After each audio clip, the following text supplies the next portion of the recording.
അസ്സലാമു അലൈക്കും. ഹായ് കൂട്ടുകാരെ, എല്ലാവർക്കും ഫാത്തിമാസ് എം എ വ്ലോഗിലേക്ക് സ്വാഗതം. പ്രവർത്തിക്കുക, പ്രാർത്ഥിക്കുക. നമ്മൾ ഇന്ന് വന്നത് എന്ന് വെച്ചാൽ അഡീനിയം ചെടികളെ പറ്റി കുറച്ച് കാര്യങ്ങൾ പറയാൻ വേണ്ടി, എനിക്കറിയുന്ന കുറച്ച് കാര്യങ്ങൾ നിങ്ങൾക്കും കൂടി പറഞ്ഞു തരാൻ വേണ്ടിയാണ് കേട്ടോ ഇന്ന് വന്നത്. അപ്പോൾ അഡീനിയം ചെടി എന്ന് വെച്ചാൽ എല്ലാ കാലത്തും പൂവിടുന്ന ഒരു ചെടിയല്ല. ചില ചെടികളൊക്കെ എല്ലാ കാലത്തും പൂവിടുന്ന ചെടിയാണെങ്കിലും അഡീനിയം ചെടി എല്ലാ കാലത്തും പൂവിടുന്ന ഒരു ചെടിയല്ല. പിന്നെ രണ്ടാമത് വന്നിട്ട് ചെടി വാങ്ങുമ്പോൾ നമ്മൾ അതിൻ്റെ കേഡക്സും ശിഖിരങ്ങളും നല്ല ഹെൽത്തി ആയതാണോ എന്ന് നോക്കിയിട്ട് വാങ്ങണം. നല്ല നിറയെ പൂക്കളുണ്ടാവും. നല്ല ആരോഗ്യമുള്ള ചെടിയാണെങ്കിൽ നല്ല ശിഖിരങ്ങളും അതുപോലെ നല്ല കേഡക്സും, നല്ല വണ്ണുള്ള കേഡക്സും ആയിരിക്കും.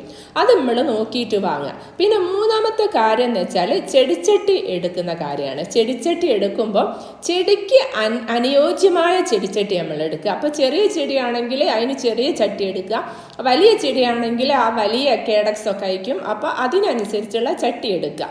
പിന്നെ അതുപോലെ നമ്മൾ ചെടി വലുതാകുന്നതിനനുസരിച്ച് നമ്മൾ ചെടീൻ്റെ ചട്ടിൻ്റെ വലുപ്പവും മാറ്റി മാറ്റി കൊടുക്കണം.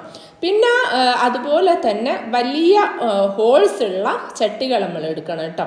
ചെറിയ ഹോൾസ് ഉള്ള ചട്ടികളാണെങ്കിൽ എന്താ പ്രശ്നം എന്ന് വെച്ചാൽ അത് വെള്ളം വാർന്നു പോകാൻ ബുദ്ധിമുട്ടായിരിക്കും. അപ്പോൾ നമ്മളെ കേഡക്സുകൾ ചെറിയ എന്തെങ്കിലും ഒരു പ്രശ്നം മതി ഇതിൻ്റെ കേഡക്സുകൾ വേഗം ചീത്തയായി പോകാൻ. അപ്പോൾ അതാണ് ശ്രദ്ധിക്കാൻ പറയുന്നത്. പിന്നെ വളം കൊടുക്കുന്നത് നമ്മൾ വളം ഒരുപാടങ്ങ് ചില ചെടിക്ക് കൊടുക്കുന്ന പോലെ എപ്പോഴും വളം കൊടുക്കേണ്ട ഒരു ചെടിയല്ല അഡീനിയം ചെടി. വളം കൊടുക്കുന്നത് കുറച്ച് മാത്രമേ അതിനാവശ്യമുള്ളൂ വളം. പിന്നെ അതുകൊണ്ട് ശരിയായ സമയത്ത് കൊടുക്കുക, ശരിയായ രീതിയിൽ കൊടുക്കുക, അതൊക്കെയാണ് വളം കൊടുക്കുന്നതിനെ പറ്റി പറയാനുള്ളത്. പിന്നെ വന്നിട്ടെന്ന് വെച്ചാൽ രാസവളം കൊടുക്കാൻ പറ്റുമോ എന്ന ഒരു ചോദ്യം.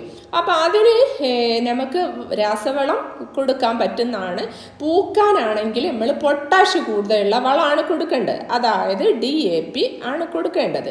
പിന്നെ അതുപോലെ കേഡക്സ് നമ്മൾ വണ്ണം വെക്കാനാണ് വളം കൊടുക്കുന്നതെങ്കിൽ എല്ലുപൊടിയാണ് ഏറ്റവും നല്ലത്. പിന്നെ അതുപോലെ NPK 19 20 ദിവസം കൂടുമ്പോൾ അത് സ്ഥിരമായിട്ട് ഇങ്ങനെ 20 ദിവസം കൂടുമ്പോൾ കുറച്ചിനെ ചട്ടിൻ്റെ സൈഡ് ഭാഗത്ത് ഏത് വളം കൊടുക്കുകയാണെങ്കിലും ചട്ടിൻ്റെ സൈഡ് ഭാഗത്ത് കൊടുക്കുക കേട്ടോ. പിന്നെ അതുപോലെ വെള്ളം കൊടുക്കുന്നതെന്ന് വെച്ചാൽ നമ്മൾ വെള്ളം കൊടുക്കുന്ന രീതി അത് ശരിയായിരിക്കണം. എങ്ങനെയാണെന്ന് വെച്ചാൽ നമ്മൾ ശ്രദ്ധിക്കണം. ചെടിച്ചട്ടിയിലെ മണ്ണ് നോക്കിയിട്ട് വേണം വെള്ളം കൊടുക്കുക. വെള്ളം കെട്ടി നിൽക്കുന്ന അവസ്ഥ ഉണ്ടാവരുത്. ചെടിച്ചട്ടിയിൽ വെള്ളം കെട്ടി നിൽക്കുന്ന അവസ്ഥ ഉണ്ടെങ്കിൽ പെട്ടെന്ന് വേരുകൾക്ക് ചീച്ചിൽ വരും, നമുക്കറിയാൻ പറ്റില്ല. അപ്പോൾ അതുകൊണ്ട് തന്നെ ഈർപ്പം അങ്ങനെ നിലനിൽക്കുന്ന മണ്ണാണെങ്കിൽ നമ്മൾ വെള്ളം ഒഴിക്കാൻ പാടില്ല. പിന്നെ ചെടിച്ചട്ടിയിലെ മണ്ണ് നന്നായി ഉണങ്ങിയതിന് ശേഷം മാത്രമേ നമ്മൾ വെള്ളം കൊടുക്കാവൂ.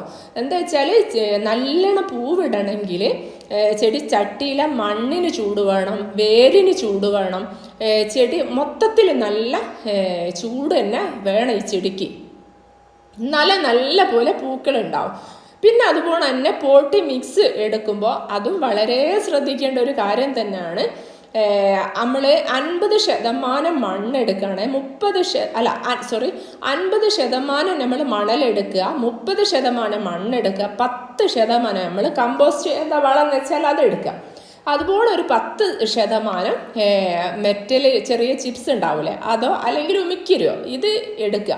അപ്പോൾ ഇതെല്ലാം കൂടി മിക്സ് ആക്കിയിട്ടാണ് നമ്മൾ പോട്ടി മിക്സ് തയ്യാറാക്കുന്നത്. പിന്നെ അതുപോലെ തന്നെ ചൂടും വെളിച്ചവും വളരെ അത്യാവശ്യമുള്ളൊരു ചെടിയാണ് നമ്മളെ അഡീനിയം ചെടി. ഒരു ദിവസം നേരിട്ടുള്ള 8 മണിക്കൂർ വെയിൽ നിർബന്ധമായിട്ട് കിട്ടിയിരിക്കണം. അതുപോലെ തന്നെ ചെടിച്ചട്ടിൻ്റെ മേതയും വെയിൽ കിട്ടണം, അതുപോലെ ചുവട്ടിൽ കിട്ടണം, വേരുമ കിട്ടണം, ഒക്കെ നല്ലൊരു ചൂട് കിട്ടണം, നല്ലോണം പൂക്കും. പിന്നെ അതുപോലെ തന്നെയാണ് പ്രൂണിങ്. പൂവിടുന്നതിൻ്റെ ഏറ്റവും വലിയൊരു രഹസ്യം എന്ന് വെച്ചാൽ ഈ പ്രൂണിങ് ആണ് കേട്ടോ. ഈ മഴക്കാലം കഴിഞ്ഞാൽ പിന്നെ മഴക്കാലത്തൊന്നും ഒരിക്കലും അഡീനിയം ചെടി പ്രൂൺ ചെയ്യാൻ പാടില്ല. മഴക്കാലത്ത് ഞാൻ പറഞ്ഞല്ലോ, ഒരിക്കലും നമ്മൾ മഴൻ്റെ എന്തെങ്കിലും ഒരു അംശം ഉണ്ടെങ്കിൽ പോലും നമ്മൾ പ്രൂൺ ചെയ്യാൻ പാടില്ല. അതായത് മുകൾ ഭാഗത്ത് വെള്ളം, നമ്മൾ കട്ട് ചെയ്ത കമ്പിന് മേലെ വെള്ളം നമ്മൾ നനയ്ക്കുമ്പോൾ ശ്രദ്ധിക്കണം. നല്ല നമ്മൾ വൈകുന്നേരം ഒന്നും കട്ട് ചെയ്യാണ്ടിരിക്കുക ചെടികൾ. പ്രൂൺ ചെയ്യുന്നത് നമ്മൾ രാവിലെ ചെയ്യുക, നല്ല വെയിലുള്ള സമയത്ത്.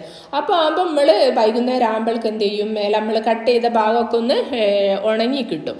അങ്ങനെയൊക്കെ നോക്കിയിട്ട് പ്രൂൺ ചെയ്യട്ടോ. പ്രൂൺ ചെയ്താൽ മാത്രമേ ഇതുപോലെ പൂക്കൾ ഉണ്ടാവും കേട്ടോ. ഇത് നമ്മളെ കയ്യിലിപ്പോൾ ഉള്ള കുറച്ച് ചെടികൾ പൂവിട്ടതാണ് നിങ്ങളെ കാണിക്കുന്നത്. ഓരോ വർഷവും ഒരുപാട് ചെടികൾ നമ്മളെ കയ്യിൽ നിന്ന് നഷ്ടപ്പെട്ടു പോവലുണ്ട്. ഓരോ ചെറിയ ചെറിയ അബദ്ധങ്ങൾ, പോട്ടിങ്ങിലാണെങ്കിലും എങ്ങനെ നോക്കിയാലും 2-3 ചെടികൾ ഓരോ വർഷവും നഷ്ടപ്പെട്ടു പോവലുണ്ട്, എത്ര ശ്രദ്ധിച്ചാലും കേട്ടോ. അപ്പോൾ അതൊക്കെയാണ് നമ്മളെ നാടൻ അടീനിയാണെങ്കിലും നമുക്ക് നഷ്ടപ്പെടുന്നുണ്ട്. ഒരുപാട് വർഷം പഴക്കമുള്ളതൊക്കെ വല്ലാത്ത സങ്കടം തന്നെ ഉണ്ട് കേട്ടോ. അപ്പോൾ ഇത്രയൊക്കെയാണ് പറയാനുള്ളത്. എല്ലാവർക്കും നല്ലത് വരട്ടെ എന്ന് പ്രാർത്ഥിച്ചുകൊണ്ട് ബായ്.